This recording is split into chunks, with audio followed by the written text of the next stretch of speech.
안녕하세요. 밤라디오 민준에 오신 것을 환영합니다. 오늘도 와주셔서 정말 감사드립니다. 바로 사연 읽어보겠습니다. 저는 얼마 전까지 달꽃이 노점상을 하며 생계를 이어가다 좋은 인연으로 아이스크림 체인점을 운영하게 된 사람입니다.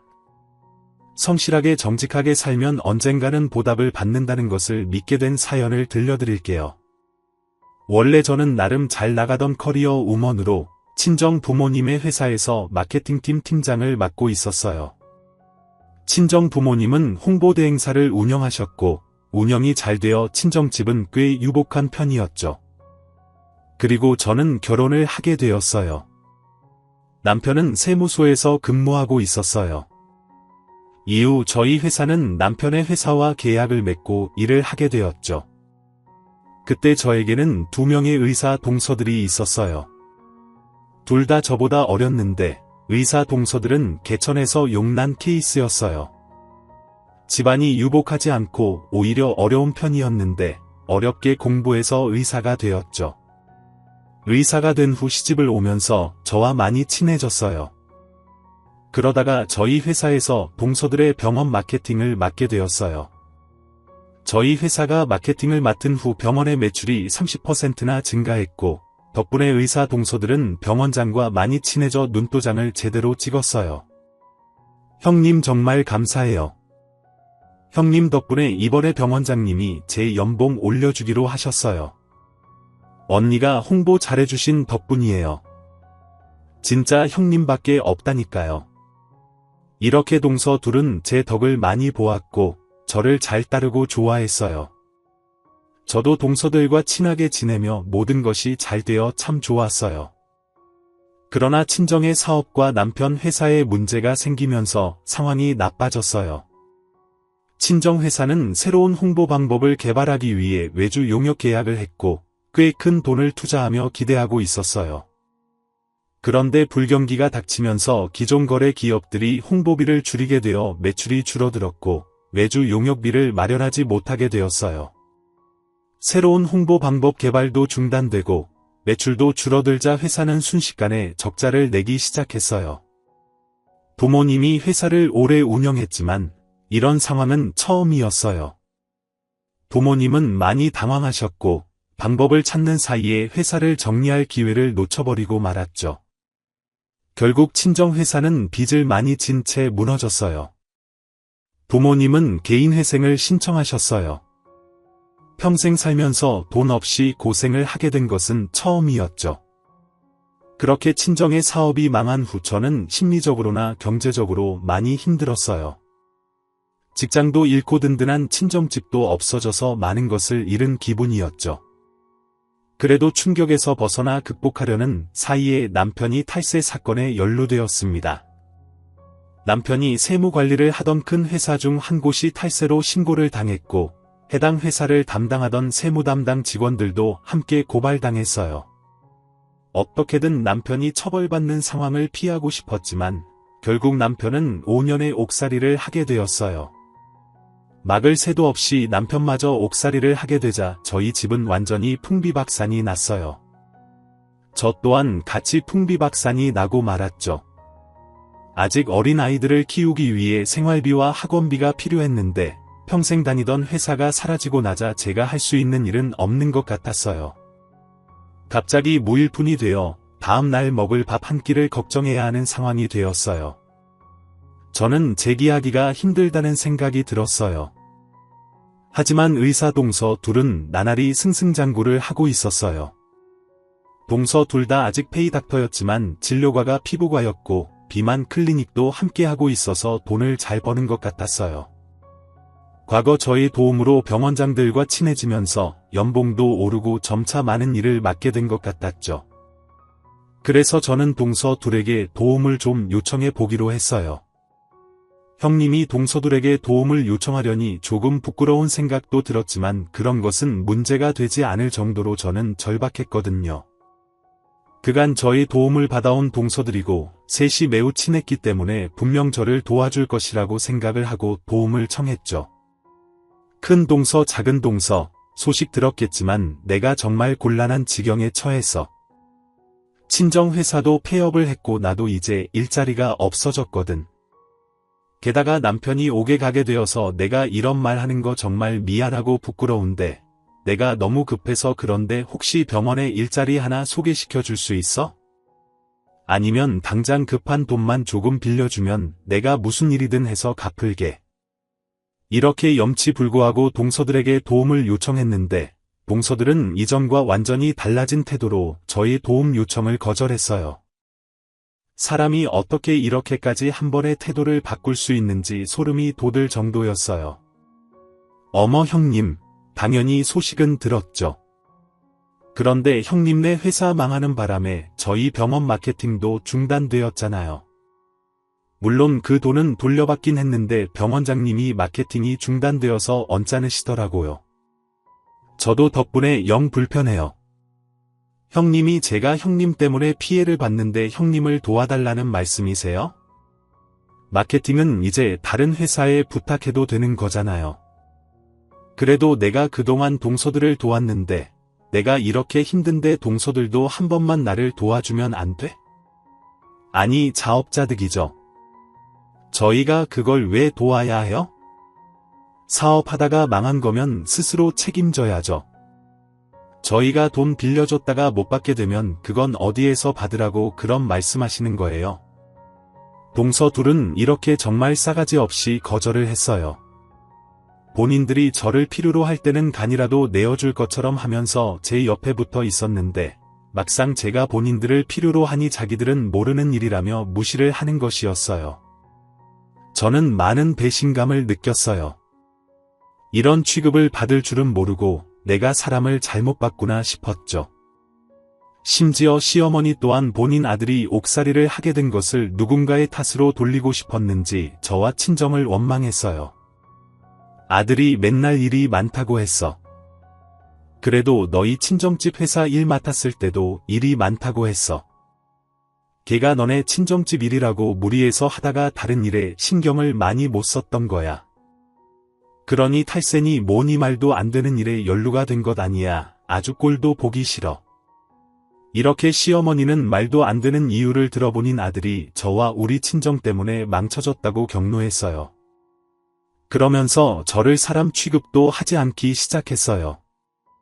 시댁에 가면 제가 마치 투명인간이라도 된 마냥 본체만체 하기 시작했고 식사 시간에는 제 밥그릇을 놓지도 않고 앉으라는 말도 하지 않았어요. 심지어 시어머니는 우리 아이들까지도 보지 않겠다며 다시 얼굴 보지 않게 하자고 말씀하셨어요. 저는 서러웠어요. 친정이 망하고 남편이 제 곁에 없는 것도 서러운데 가족이라고 생각했던 사람들 중 그 누구도 저를 도와주려고 하지 않는 것이 서러웠어요. 하지만 울고만 있기에는 시간이 없었어요. 당장 내일 또 다음 달 먹을 것을 걱정해야 했고 아이들을 키워야만 했어요. 결국 저는 길거리로 나와 달꼬치 장사를 시작했어요. 처음에는 작은 트럭을 구해서 이동하면서 장사를 했어요. 하지만 생각보다 길거리의 노점 경쟁은 치열했죠. 제가 자리를 잡고 조금 장사가 되는구나 싶으면 이를 질투한 누군가가 신고를 했고 경찰이 나오면 어쩔 수 없이 장사를 접고 자리를 옮길 수밖에 없었어요. 하지만 제 수중에는 번듯한 월세를 내는 가게를 마련할 돈이 없었죠. 어쩔 수 없이 신고하면 옮기고 신고하면 옮기고 하면서 자리를 잡는 방법을 터득할 수밖에 없었고 그렇게 몇 개월이 지나자 길거리에도 제가 장사를 할 수 있는 장소라는 곳이 생기게 되었어요. 사무실에서만 일하다가 밖에서 일하는 것은 정말 고된 일이었어요. 날씨가 추우면 추운 대로, 더우면 더운 대로 고생이었어요. 그래도 어떻게든 돈을 벌어야 했기 때문에 난로를 가져다 놓거나 선풍기를 쐬면서 장사를 했어요. 처음 해보는 노점상이라 익숙하지 않아서 손이 부르트고 없던 날은 너무 피곤해서 전날에 재료를 넣어두는 것을 깜빡해서 다음날 재료를 전부 버리고 속상해서 엉엉 운 적도 있었어요. 그렇게 고되게 일을 익히기를 1년, 저는 드디어 혼자 노점상을 하는 것에 익숙해졌고 고정 손님들도 생겨서 점차 장사도 안정되어 가기 시작했어요. 그러던 중 어느 날 퇴근을 하려고 정리를 하고 있는데 제 노점 트럭 뒤에서 꽤 큰 스포츠 가방 하나를 발견했어요. 저는 웬 가방인가 싶어서 주변을 둘러보았는데 밤 늦은 시간이라 이미 길거리에는 사람이 거의 다니지 않고 있었죠. 혹시 가방 안에 주인의 신분증이라도 있을까 싶어서 분실물 신고를 하려고 가방을 열어보았어요. 그런데 저는 그 가방을 열자마자 깜짝 놀라 노점 안에 털썩 주저앉고 말았어요. 그 스포츠 가방 안에는 말도 못하게 많은 5만 원짜리 지폐 묶음이 들어있었어요. 얼핏 보기만 해도 몇 억은 충분히 될 것 같은 돈이었어요. 그 돈을 보고 저는 가차없이 바로 경찰을 불렀어요. 어떤 사람들은 저에게 그 돈이 탐나지 않았냐고 물어볼 수도 있을 것 같아요. 하지만 저는 전혀 탐나지 않았어요. 오히려 너무 큰 돈이라서 제가 함부로 들고 있으면 절대 안 될 것 같았고 주인을 반드시 찾아줘야겠다는 생각만 들었어요. 경찰서에 전화를 해서 신고를 하자 곧 경찰들이 제 노점 트럭으로 왔어요. 그때쯤에는 경찰들도 제 노점에서 달꼬치를 사 먹고 신고하는 사람도 없어서 경찰이 왔다고 도망칠 필요는 없었죠. 저는 노점 트럭을 마감하고 트럭을 집 앞으로 끌고 가기 전에 그 가방을 들고 경찰서로 함께 갔어요. 너무 큰 돈이 들어있다는 생각에 가방을 쥔 제 손이 가볍게 떨리고 심장이 쿵쿵거렸죠. 그렇게 경찰서에 가서 가방 속을 함께 확인했어요. 가방을 확인한 경찰도 깜짝 놀란 눈을 하고 저에게 말을 했어요. 정말 큰 현금인데요. 어쩌다 이런 게 그런 곳에. 이거 마음대로 꿀꺽할 수도 있으셨을 텐데 마음이 아주 고운 분이십니다. 경찰은 저를 대단하다는 듯이 쳐다봤어요. 어쨌든 주인을 찾아봐야 하기 때문에 액수를 세어보게 되었어요. 경찰이 지폐를 세는 기계를 가져왔고 영상과 사진을 찍으면서 그 돈을 모두 세는 것을 도왔어요. 어느 정도 시간이 걸려 다 세어보았는데 그 돈은 자그마치 5억이라는 큰 돈이었어요. 몇만 원도 틀리지 않고 정확히 5억이었죠. 놀랄만한 돈이었지만 이렇게 큰 돈은 제가 가질 돈은 아니라는 생각에 경찰서에 놓고 나가려고 했어요. 저 사장님, 그래도 이렇게 큰 돈을 신고하셨는데 연락처는 하나 남기고 가시죠? 주인을 찾으면 연락하고 싶어 할 수도 있고 혹시 주인이 나타나지 않으면 사장님께 연락을 드려야 하니까요. 제가 나가려는데 경찰이 붙잡아 연락처를 물었어요. 경찰 말대로 혹시 모르는 일이라서 제 연락처를 남기고 왔어요. 그리고 이틀이 지난 후 출근해서 손님이 없는 시간에 인터넷 기사를 보는데 제가 신고한 현금 다발에 대한 작은 기사가 올라와 있었어요. 노점상을 운영하는 A씨가 길바닥에 놓인 돈을 발견해 경찰서에 신고를 했다고 말이에요. 그 A씨가 바로 저였는데 기사에는 그렇게 큰 돈을 그대로 경찰서에 가져다 주었다면서 칭찬을 하고 있었어요. 어쩌다 일어난 우연한 일이었지만 오랜만에 누군가 저희 행동을 칭찬해 주는 것 같아서 기분이 좋았어요. 그리고 또 며칠 뒤 기사까지 나간 덕분인지 경찰에게 연락이 왔어요. 5억의 주인이 나타났다는 것이었어요. 그리고 그 주인은 꼭 저를 만나고 싶어 한다면서 경찰서로 와달라고 했어요. 돈의 주인은 하나도 잃어버린 돈이 없다며 저에게 감사하다고 한다는 것이었어요. 그래서 저는 노점을 조금 일찍 마감하고 경찰서에 들리게 되었죠. 경찰서에 가보니 돈다발의 주인은 나이가 지긋한 할머니였어요. 하지만 딱 봐도 옷이 고급스럽고 귀티가 나는 할머니였어요. 여유가 많아 좋은 것을 먹고 피부 관리도 많이 했을 것 같은 분이었죠. 역시 5억이라는 현금을 들고 다니는 분이라는 생각이 들었어요. 할머니는 제가 신고자라는 것을 알자마자 양팔을 벌려 저를 안아주시더니 정말 고맙다면서 여러 번 인사를 하셨어요. 아이고 돈 찾아주신 분이구나. 이거 정말 고마워서 어떡해요? 내가 이 큰 돈을 잃어버려서 심장이 바닥에 떨어지는 줄 알았어. 돈을 찾아준 데다 하나도 빠짐없이 가져다 주셨다면서요. 요즘에도 이렇게 양심적이고 좋은 분이 있네. 정말 고마워요.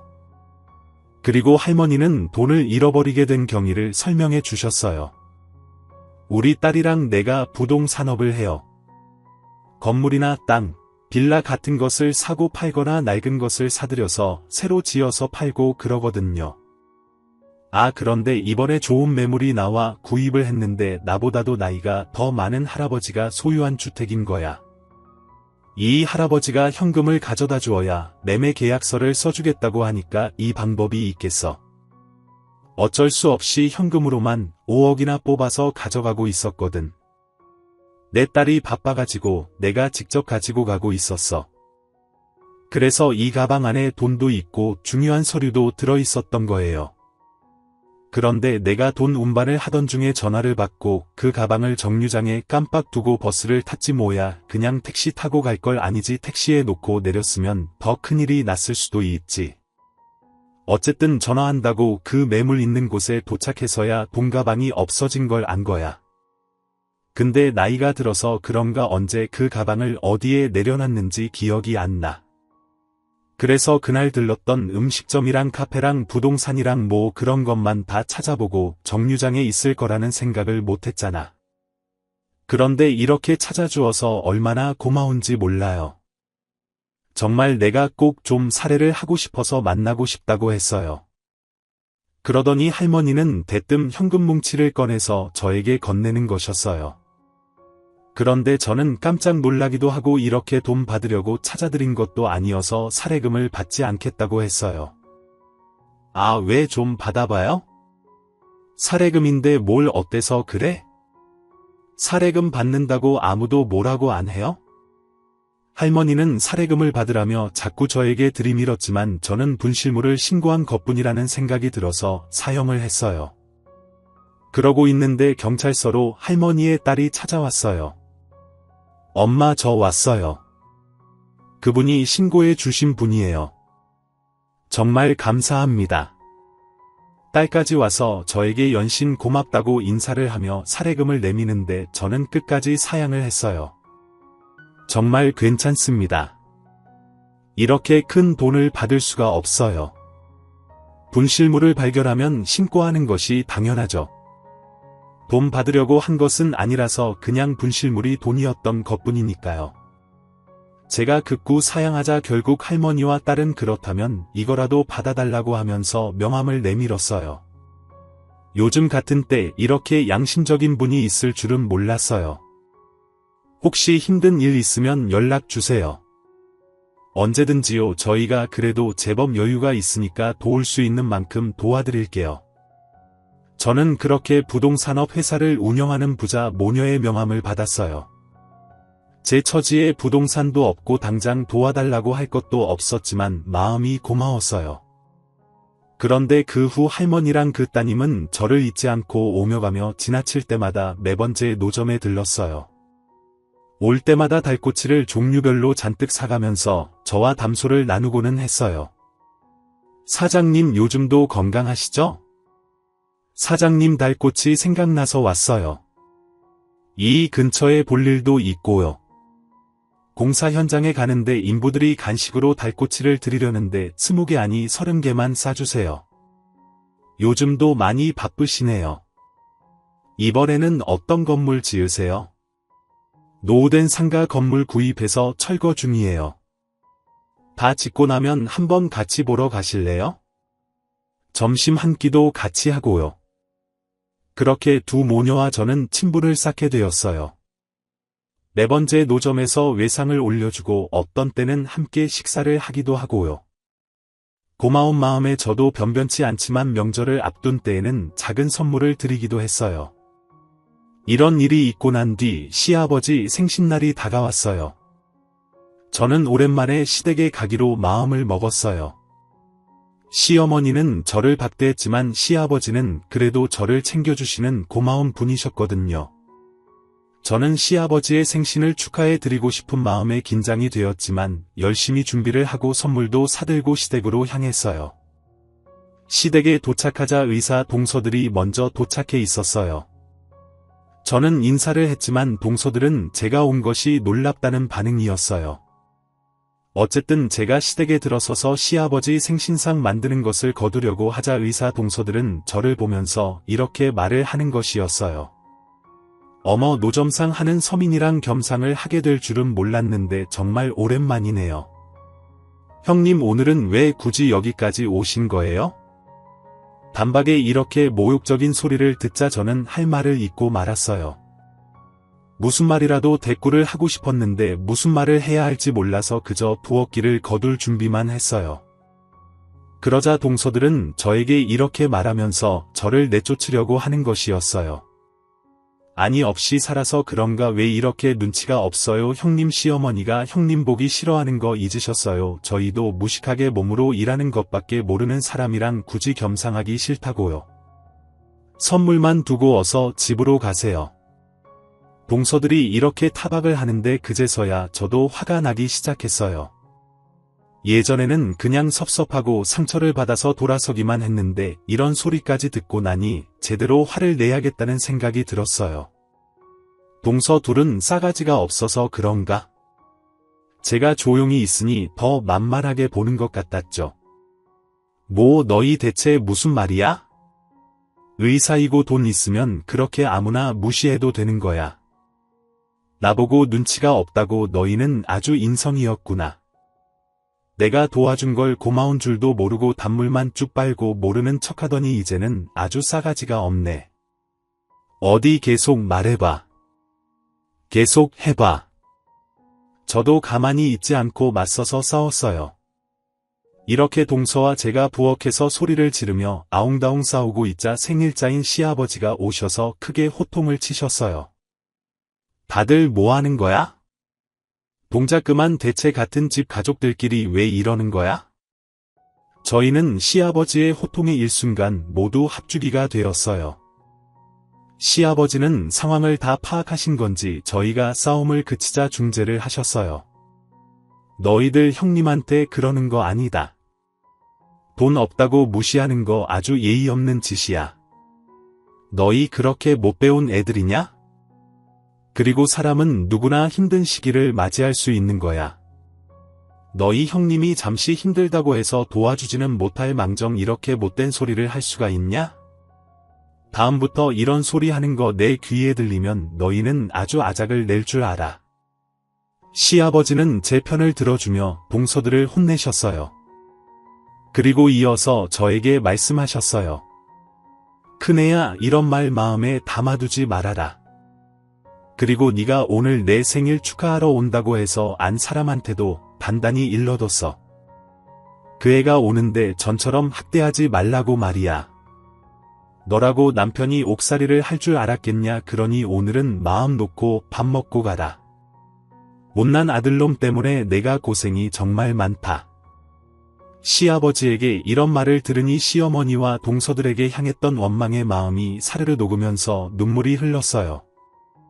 그간 서러웠던 것들이 모두 풀어지는 것 같았죠. 시아버지는 눈물을 흘리는 제 어깨를 꽉 잡아주셨어요. 저는 울면서 시아버지께 감사하다고 말씀을 드렸어요.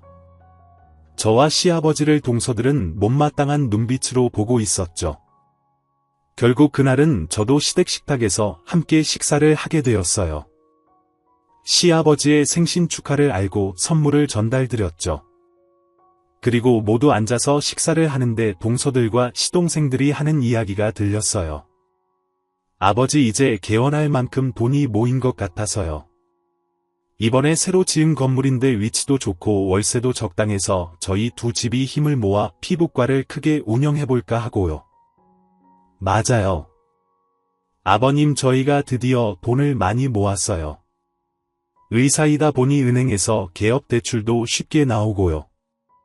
앞으로 저희가 돈 많이 벌어서 호강시켜드릴게요. 동서들은 아까 시아버지에게 혼나서 다시 점수를 따고 싶은 것인지 평소보다 더 알랑거리며 시아버지에게 말씀을 드렸어요. 그 모습을 보고 있으니 씁쓸한 마음이 들었어요. 저는 지금 그런 말을 전혀 할 수 없는 상태였으니까요. 하지만 사정이 안 되는 것은 어쩔 수가 없었어요. 그저 지금은 버티면서 제 나름대로 열심히 사는 수밖에 없었죠. 그렇게 시아버지 생일잔치가 끝나고 저는 저의 일상으로 돌아왔어요. 하지만 동서들은 그날 있었던 일을 잊지 않는 것 같았어요. 시아버지 생신날이 끝난 후에도 동서들은 저를 가만둘 생각이 없는 것 같았죠. 시아버지 생신 때 본인들이 혼난 것이 화가 났는지 동서들은 결국 저를 더 직접적으로 괴롭히기 시작했어요. 어느 주말 손님이 몰려 제가 열심히 장사를 하고 있는데 동서 둘이 제 노점 앞으로 와서 팔짱을 끼고 못마땅한 표정으로 저를 쳐다봤어요. 저는 동서들이 여기까지 온 것은 절대 저를 응원하기 위해서가 아니라는 것을 알고 있었어요. 제가 어색하게 인사를 하고 계속 장사를 하는데 큰 동서가 됐든 경찰서에 전화를 하더니 제 노점을 신고했어요. 여보세요? 네, 거기 경찰서죠. 여기 불법 노점이 있어서요. 와서 철거 좀 부탁드려요. 물론 관할 경찰서의 경찰들은 제 노점상을 알고 있었어요. 하지만 신고가 들어온 이상 출동하지 않을 수는 없었죠. 저는 경찰들이 오면 노점을 접어야 한다는 것을 알고 있어서 마음이 급해졌어요. 일단 주문받은 손님들 것을 모두 건네주고 나서 동서들에게 말했어요. 이게 무슨 짓이야? 너희 말대로 너희는 그렇게 돈이 많으면서 꼭 여기까지 와서 일해야겠어. 어디 오늘 너희 나랑 제대로 붙어보자. 제가 이렇게 말하면서 노점에서 나와 동서들에게 달려들려고 하자. 동서들은 질세라. 제 노점 위에 음식과 물품을 뒤집어 엎기 시작했어요. 이딴 노점상이 나오면서 뭐가 잘났다고 시댁에 가서 우리한테 큰소리야 몇 푼도 안 하는 이딴 것들 다 엎어버리면 그만인데 형님 아주 잘 나셨네요. 뻔뻔하게 시댁에 나타나서 형편 좀 나아졌나 했더니 아직도 이러고 살고 있네. 그러면서 우리한테 그딴 소리를 해가난하고 가진 것 없으면 분수에 맞게 굴어. 동서들은 제 노점을 엉망으로 만들면서 난리를 쳤어요. 저는 둘을 뜯어 말렸지만 이미 노점은 엉망이 된 뒤였죠. 그러고 나서 동서들은 분이 다 풀린 듯 씩씩거리며 시원하다는 표정으로 돌아가 버렸어요. 동서들이 돌아간 뒤 경찰들이 출동을 했는데 엉망이 된 노점과 허망한 제 표정을 보더니 경찰들은 말없이 사방에 흩어진 조리 도구들을 주워주고 돌아갔어요. 어차피 저는 오늘 장사는 더 이상 할 수 없는 상태였으니까요. 저는 울지 않으려고 무던히 애를 썼어요. 너무나 화가 나고 제 신세가 서러웠지만 울면 지는 것 같은 생각까지 들었어요. 그래서 저는 꾹 참고 엉망이 된 노점과 노점 주변을 정리했어요. 그렇게 참고 있는데 누군가 제 어깨에 손을 올렸어요. 돌아보니 부동산 회사를 하는 할머니와 그 따님이 서 있었어요. 할머니는 저를 걱정스럽게 들여다보면서 말씀하셨어요. 아까 다 봤는데 방금 그 난리를 친 것들이 동서들이야. 이게 어떻게 된 거야? 저는 이렇게 저를 걱정해주는 사람이 있다는 것이 정말 감사했어요. 그래서 엉망이 된 노점을 모두 정리한 뒤 할머니와 따님에게 저희 사정에 대해 이야기를 했어요. 그러자 할머니와 따님은 아주 불같이 화를 내면서 이렇게 말했어요. 그 악랄한 동서들이 개원한다는 건물이 어디예요? 알려주세요. 그동안 큰 돈 찾아준 은혜를 갚고 싶었는데 방법이 없었는데 이제 은혜 갚을 방법을 찾은 것 같아요. 저는 시아버지 생신날에 들었던 병원의 위치를 말해주었어요. 그 근방에서 새로 개원하는 피부과는 한 군데밖에 없어서 쉽게 찾을 수 있었죠. 할머니와 따님은 그 건물을 알아보시더니 바로 저에게 연락을 하셨어요. 저희가 그 상가 건물 구입했어요. 동서들의 병원이 자리가 잡힐 때까지 기다렸다가 병원이 잘 되기 시작하면 재계약을 안 해줄 생각이에요. 그때 되면 저희랑 같이 동서들을 찾아가요. 가서 아주 당당하게 복수를 해주자고요. 저는 놀라운 소식에 입이 떡 벌어졌어요.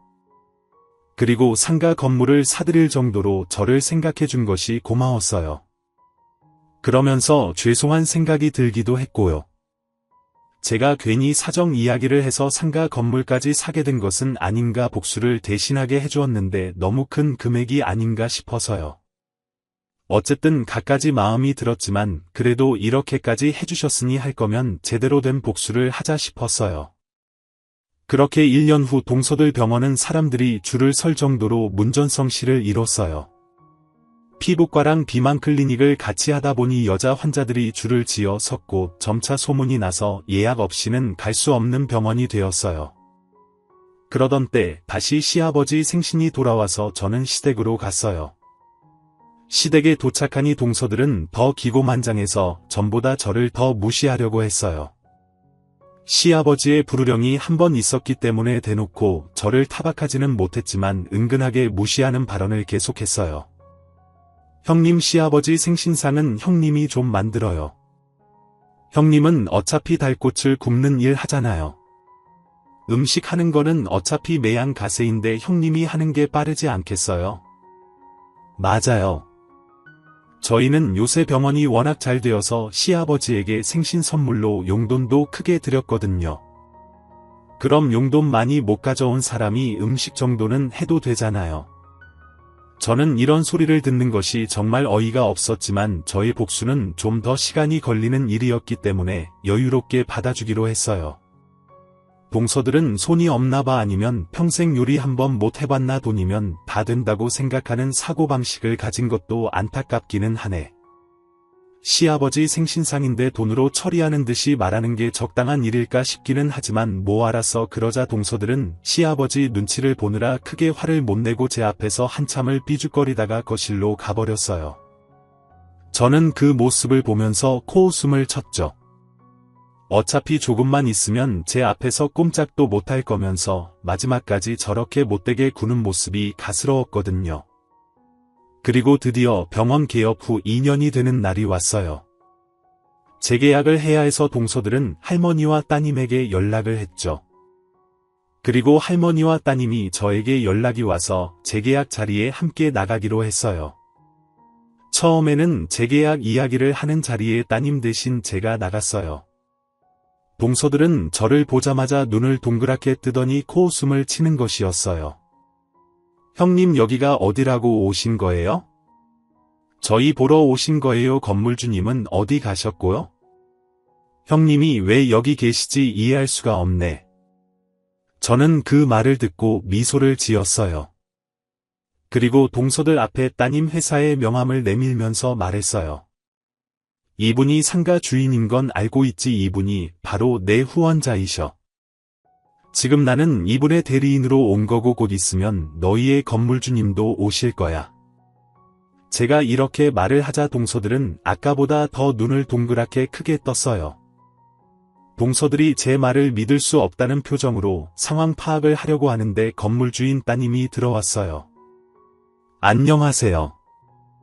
제가 건물주인데요. 이야기는 많이 들었습니다. 그래서 병원 상가의 재계약 일은 없는 일로 할까 싶어요. 어떠세요? 따님이 이렇게 말을 하자 동서들은 입을 다물지 못하고 있다가 정신이 든 듯이 말까지 더듬어가면서 따님에게 이야기를 했어요. 무슨 얘기를 들으셨다는 말씀이세요? 그리고 재계약을 안 하시겠다니 저희 병원 운영 계속하고 싶은데요. 이제 막 자리 잡혀서 장사도 잘 되고요. 월세도 단 한 번도 밀린 적 없잖아요. 갑자기 재계약을 할 수 없다고 하시면 저희는 길거리에 나앉을 수밖에 없다고요. 그러시면 여기 계신 여러분들의 형님께 그동안의 일들에 대해 사과를 하세요. 여러분의 형님이 저와 가까운 사이여서요. 형님에게 그런 짓을 하셨다는 것을 믿을 수가 없더라고요. 그런 분들과 계약 관계를 유지하는 것이 영 찜찜했는데 제대로 사과를 하신다면 그것을 보고 재계약을 할지 말지 정하기로 할게요. 따님은 그렇게 으름장을 놓았어요. 동서들은 많이 당황한 모습으로 저를 쳐다보았어요. 저는 팔짱을 낀 채 여유롭게 기다리고 있었어요. 그러자 동서들은 그제서야 상황 파악을 제대로 한 것인지 어쩔 줄 몰라 하다가 표정을 바꿔 말을 했어요. 형님 이거 다 오해라고 설명을 좀 해주세요. 오늘 저희 병원 재계약하러 나온 건데 병원 망하게 할 수는 없잖아요. 네, 좀 말 좀 해주세요. 저는 그런 동서들을 보며 웃었어요. 그리고 말을 했어요. 어떤 오해가 있었다는 거야? 너희가 내가 돈 없다면서 무시한 거 아니면 내 노점상이 와서 다 뒤집어 엎고 난리를 친 거 그중에 어떤 것이 오해였다는 거야. 제대로 사과를 해도 봐줄까 말까 하는 차에 이게 무슨 말이야. 동서들은 제 말을 듣고 사색이 되었어요. 그러더니 제 앞에 무릎을 꿇고 앉아 빌기 시작했어요. 형님 진짜 잘못했어요. 저희가 잘못했으니 꼭 좀 건물주님께 말씀 좀 잘해주세요. 그건 무시하고 말도 안 되는 소리 한 거 다 사과드릴게요. 형님네 노점에서 행패 부린 것도 진짜 죄송해요. 다시는 그런 일 없게 할게요. 그러니 꼭 좀 저희 좀 살려주세요. 저는 벌벌 떨고 있는 동서들을 내려다보다가 옆에 앉아있던 따님에게 이 정도면 되었다고 말씀을 드렸어요. 그러자 따님은 동서들에게 이렇게 말했어요. 알겠어요. 그럼 재계약을 해드릴게요. 어차피 재계약은 1년 단위니까 이후에 조금이라도 이분에게 밉보이거나 이분을 모욕하거나 무시하면 바로 상가를 빼라고 할 거예요. 알아들었어요. 따님은 동서들에게 신신당부를 하였고 동서들은 연신 고개를 끄덕이며 그저 잘 좀 봐달라고 빌 뿐이었어요. 저는 감사하게도 할머니와 따님 덕분에 동서들에게 제대로 된 사과를 받고 더 이상 무시를 당하지 않게 되었어요. 그리고 동서들은 다시 제 앞에서 알랑방귀를 끼기 시작했어요. 어머 형님 오셨어요. 반가워요. 저희가 형님 쓰시라고 명품 가방 좀 사왔거든요. 좀 있으면 형님 생일이잖아요. 정말 축하드려요. 앞으로도 모쪼록 저희 좀 잘 살펴주세요. 역시 형님은 음식도 잘하시네요. 다음에 저한테도 가르쳐 주실 수 있으세요? 가르쳐 주시면 다음에는 제가 음식 다 할게요. 그런 동서들이 가스러웠지만 앞으로 동서들이 저를 함부로 대할 일은 없었기 때문에 그냥 두기로 했어요. 그리고 드디어 몇 년이 지나고 남편도 무사히 출소를 했어요. 남편은 형을 다 살고 나왔지만 이전의 일을 할 수는 없게 되었어요. 제가 그 일로 힘들어하자 그 따님이 그것을 눈치채고 저에게 제안을 하나 하셨어요. 동생 4명이로 된 상가 중에 목 좋은 곳이 있는데 혹시 거기에서 프랜차이즈 아이스크림 가게 한번 해보겠어? 동생이니까 내가 월세도 절반만 받을게 한번 남편분이랑 상의해서 말해줘요. 저와 남편은 거절할 이유가 없었죠. 정말 너무나 고마웠어요. 그래서 제가 하던 노점을 처분하고 저희가 모아둔 돈에 얼마간의 대출을 받아 그 돈으로 프랜차이즈 아이스크림 가게를 열었어요. 지금은 저희 남편과 제가 정말 성실하게 일을 하고 있어요. 다행히 가게는 잘 되고 있고 따님 덕분에 월세 부담도 적어서 아주 좋은 기회가 되어주고 있어요. 저는 앞으로도 성실하고 진실하게 살아가려고 해요. 동서들처럼 앞뒤가 다른 사람이 되지 않으려고요. 세상 모두가 다 좋은 사람이라고 생각하지는 않지만 좋은 일을 하면 좋은 인연이 따라온다는 것은 사실인 것 같아요. 제가 5억을 돌려주지 않았다면 그리고 5억에 대한 사례금을 받았다면 이렇게까지 좋은 인연과 좋은 기회를 얻기는 힘들었을 것 같아요. 그냥 제 마음이 시키는 대로 양심껏 살다 보니 이런 더 큰 행운이 찾아온 것 같아 얼마나 감사한지 모른다는 생각이 들어요. 얼마 전까지 어렵게 살았지만 제가 얻게 된 이 인연을 바탕으로 다시 새 삶을 시작한 것을 보면 그런 생각이 들어요. 제 사연을 듣는 여러분들도 항상 좋은 사람들과 좋은 인연들이 이어져 갔으면 좋겠습니다. 제 이야기 들어주셔서 감사합니다. 지금까지 커피앤톡이었습니다. 오늘도 끝까지 함께해 주셔서 감사하고요. 다음 영상으로 또 찾아뵙겠습니다.